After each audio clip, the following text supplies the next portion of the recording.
Hello दोस्तों, मैं Aryan Shukla, business advisor and founder online business workshop. आज हम बात करेंगे दिव्य प्रकाश पार्ट 2। इसमें हम 3 चीज़ों पर गौर करेंगे: संसार, ईश्वर और संसार और ईश्वर के मध्य संबंध। संसार और ईश्वर के मध्य में संबंध। यहाँ पर हम बात करना चाहेंगे एक दृष्टिकोण से संसार अलग है और ईश्वर अलग है। संसार अलग है, ईश्वर अलग है। ठीक है। दूसरी चीज़, अर्थात दोनों अलग अलग चीज़ें हैं। संसार ईश्वर के कंट्रोल में, संसार ईश्वर के कंट्रोल में। सत्य बात, संसार ईश्वर के कंट्रोल में है।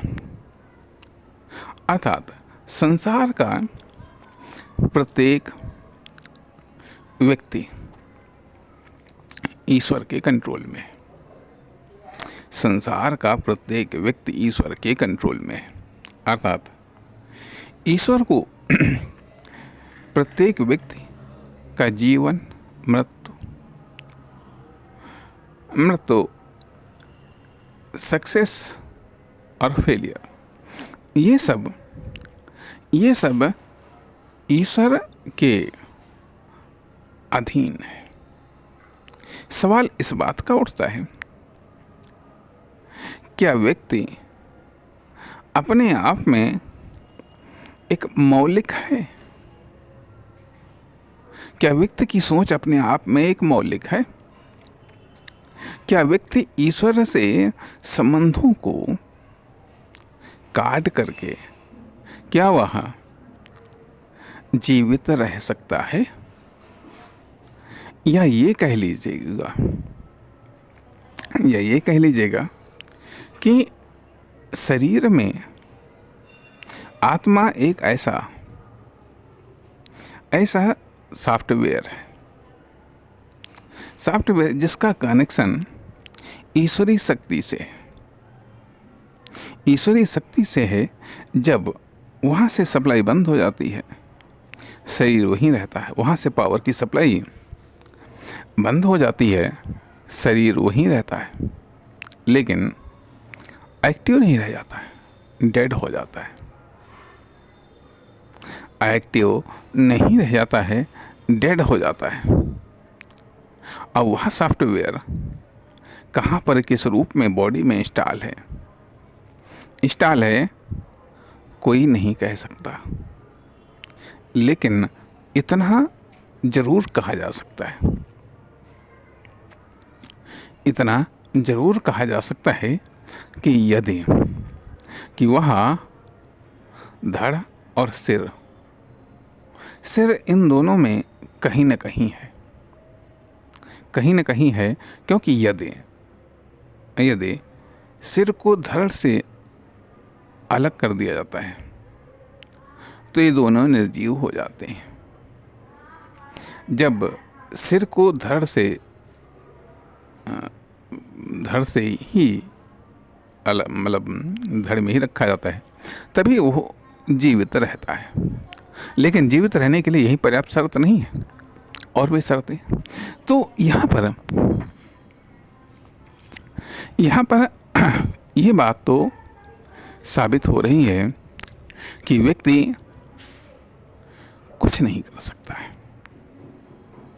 बिना ईश्वर की मर्जी के। व्यक्ति कुछ नहीं कर सकता है। अर्थात जो कुछ भी ईश्वर करना चाहता है वह व्यक्ति के माध्यम से करता है, घटनाओं के माध्यम से करता है, उसके अंदर आने वाले विचारों के माध्यम से करता है। आने वाले विचारों के माध्यम से करता है। अब यहाँ पर सवाल ये भी उठता है कि आखिरकार अब मान लो अब संसार में दो प्रकार की विचारधाराएं आती हैं। संसार में दो प्रकार की विचारधाराएं आती हैं। एक विचारधारा आती है जो ईश्वर को सब कुछ मानती है। एक विचारधारा आती है जो ईश्वर को सब कुछ मानती है। वह ईश्वर को सब जगह सर्वत्र सब में देखती है। दूसरी विचारधारा आती है जो सांसारिक विचारधारा है। वो इस बात को मानती है क्या ईश्वर नहीं है, सिर्फ केवल प्रकृति है, सिर्फ केवल प्रकृति भौतिक पदार्थ हैं। ये धरती है, आकाश है, ग्रह नक्षत्र तारे, ये सब चीज़ें हैं। यह एक स्वाभाविक रूप से मानव की उत्पत्ति हुई, उसका विकास हुआ। अर्थात एक विचारधारा ईश्वर के अस्तित्व को स्वीकार नहीं करती है।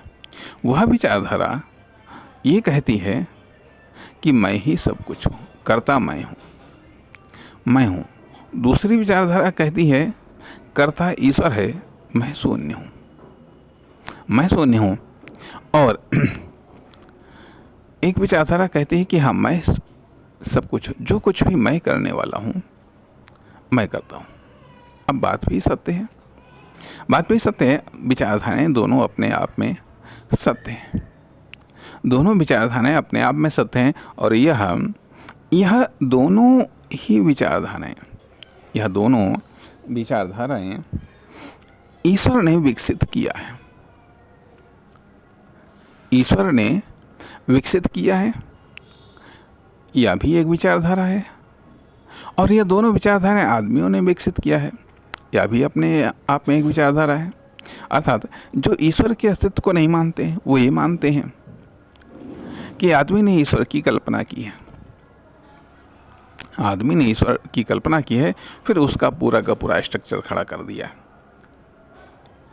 और वो ये मानते हैं कि आदमी के द्वारा ईश्वर निर्मित है और बल्कि आदमी अपने आप में स्वतंत्र है। आदमी अपने आप में एक मौलिक इकाई है। सत्य बात है कि आदमी एक ऐसी ईश्वर की संरचना है जो ऑटोमेटिक है। अर्थात ये कह लीजिएगा कि इसमें कुछ ऐसा भी सिस्टम है जिसमें जब आप खुद का कंट्रोल अपने हाथ में ले लेते हैं, तो अर्थात अब ये दो प्रकार की विचारधाराएं अर्थात एक विचारधारा कहती है या ईश्वर नहीं है, प्रकृति है केवल, बाकी कर्ता व्यक्ति है, मैं जो कुछ करता हूँ वही होता है, वही होगा। दूसरी विचारधारा कहती कि मैं नहीं, ईश्वर है। अब जो ईश्वर की व्याख्या करता है, जो ईश्वर के अस्तित्व को स्वीकार करते हैं, पूर्णतः जो ईश्वर के अस्तित्व को स्वीकार कर लेता है, वो धार्मिक, आध्यात्मिक, सन्यासी, फकीर इस कैटेगरी में आ जाता है। जो ईश्वर की विचारधारा को नहीं स्वीकार करता है वो नास्तिक की श्रेणी में आ जाता है। जो इन दोनों की विचारधाराओं को स्वीकार करता है वह धार्मिक हो जाता है। अब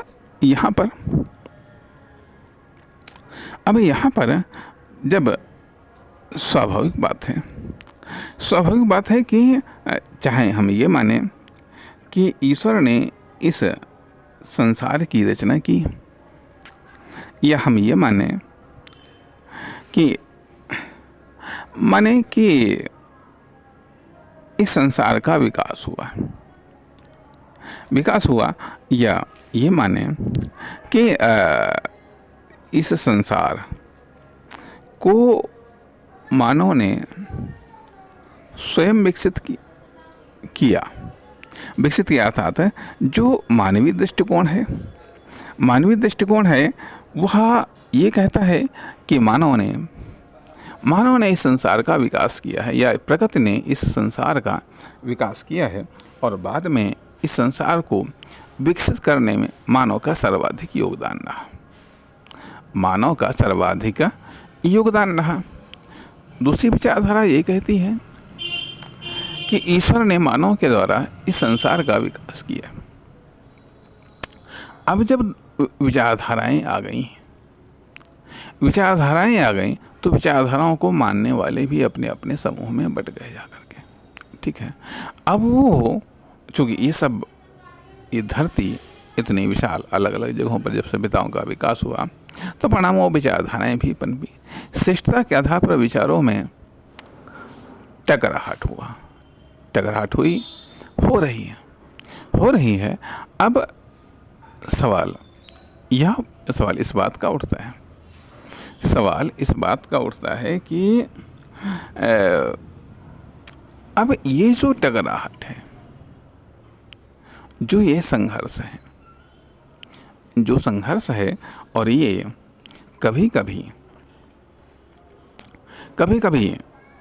खूनी संघर्ष बन जाता है। आखिरकार इसके पीछे क्या कारण हो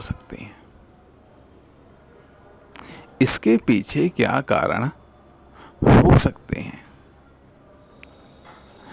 क्यों यह खूनी संघर्ष बनता है? क्या जरूरत पड़ी? अगर ये खूनी संघर्ष न हो, सब जिए, सब अपनी मौत मरे, कोई किसी की हत्या न करे, कोई किसी को परेशान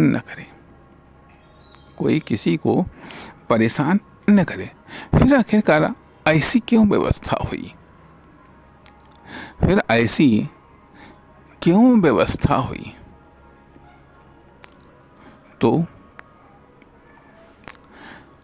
तो सवाल ये भी उठा कि यदि हम मानवीय विकास के दृष्टिकोण से बात करें तो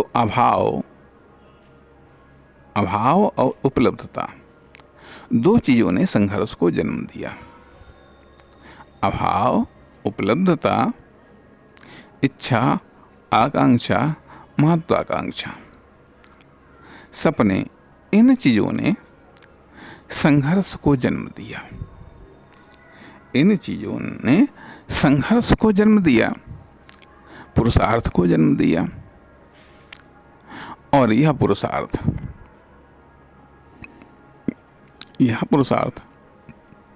हिंसक भी हो गया। तो कहने का अर्थ यहाँ पर यह बनता है कि ये जो चीजें हैं तो आखिरकार फिर यहाँ पर इस हिंसा को ईश्वर रोकता क्यों नहीं है? इस हिंसा को ईश्वर रोकता क्यों नहीं है? जरा ये भी गौर कीजिएगा कि जब 3 घंटे की फिल्म बनती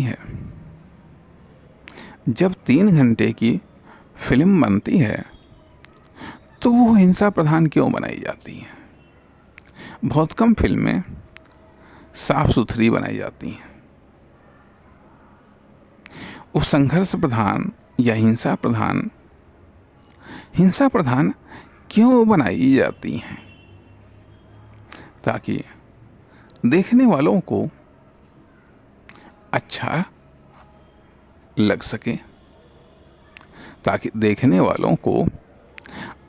सके, क्या यह भी संभव है कि बहुत सारे ईश्वर हों? जब अनंत है तो बहुत सारे ईश्वर हो सकते हैं, और यह संभव है कि यह धरती किसी एक ईश्वर के कंट्रोल में हो। यह संभव है कि यह धरती किसी एक ईश्वर के कंट्रोल में हो, या फिर एक से अधिक ईश्वर के कंट्रोल में यह धरती हो। ऐसा संभव है कि इस धरती पर कुछ लोग या कुछ हिस्सा भगवान के कंट्रोल में हो, कुछ गॉड के कंट्रोल में हो, कुछ अल्लाह के कंट्रोल में हो, कुछ अन्य देवी देवताओं के कंट्रोल में हो, उनके मानने वाले लोग हों, तो सवाल ये भी उठता है, क्या ईश्वरों में भी लड़ाई झगड़ा संघर्ष होता है, या फिर केवल उनके मानने वालों में ही ये लड़ाई झगड़ा संघर्ष होता है? आखिरकार ये सब ऐसा क्यों होता है? यह सब ऐसा क्यों होता है? क्यों किया जाता है? और यदि यह संसार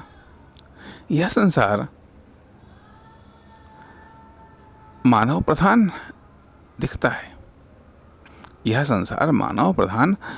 है, तो मानव अपनी विशेषताओं को, अपनी प्रवृत्तियों को, अपनी श्रेष्ठता को दूसरे पर थोपना चाहता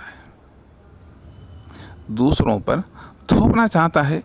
एक होता है कि सामान्यतः एक ऑप्शन के तौर पर, दूसरा होता है बलपूर्वक, तीसरा होता है हिंसा के साथ में। अब सवाल ये भी उठता है कि आखिरकार यदि ये सब चीजें हैं, तो ऐसी कंडीशंस में ईश्वर क्या करता है?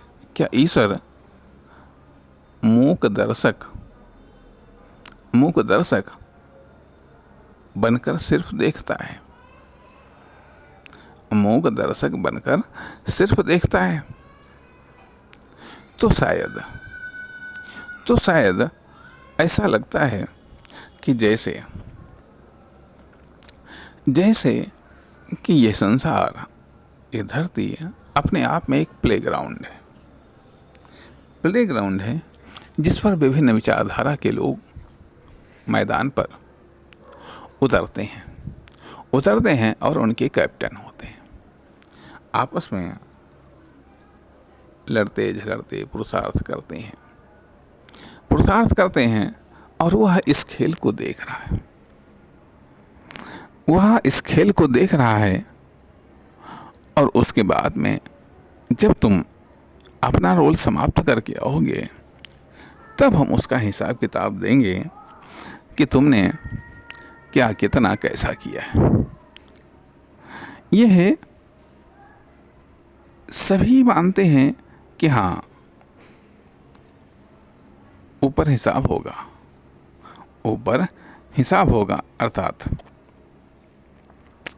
अर्थात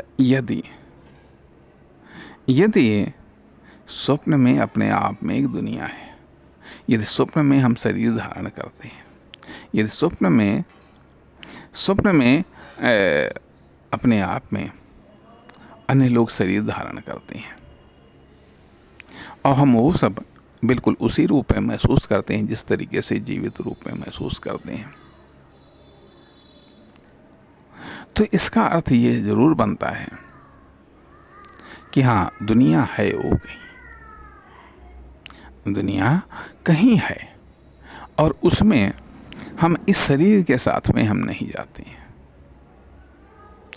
उसमें हमारी चेतना जाती है, उसमें हमारी चेतना जाती है। और वह चेतना पुनः किसी नई शरीर को धारण करके ये किसी नई दुनिया में प्रवेश करके वहाँ के प्रारब्ध को भोगती है, या वह चेतना पुनः इस शरीर में आकर के जन्म ले करके यहाँ के प्रारब्ध को भोगती है, या तो यहाँ से फिर वहाँ, यहीं से यहीं पर सर्किल चलता है, या कहीं अज्ञात में सर्किल चलता है। कुछ न कुछ तो होता है, कुछ न कुछ तो होता है।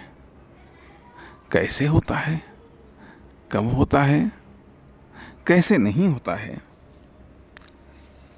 कहना मुश्किल है। इसलिए हम फिर अभी अगले भाग में बात करेंगे। नमस्कार, धन्यवाद।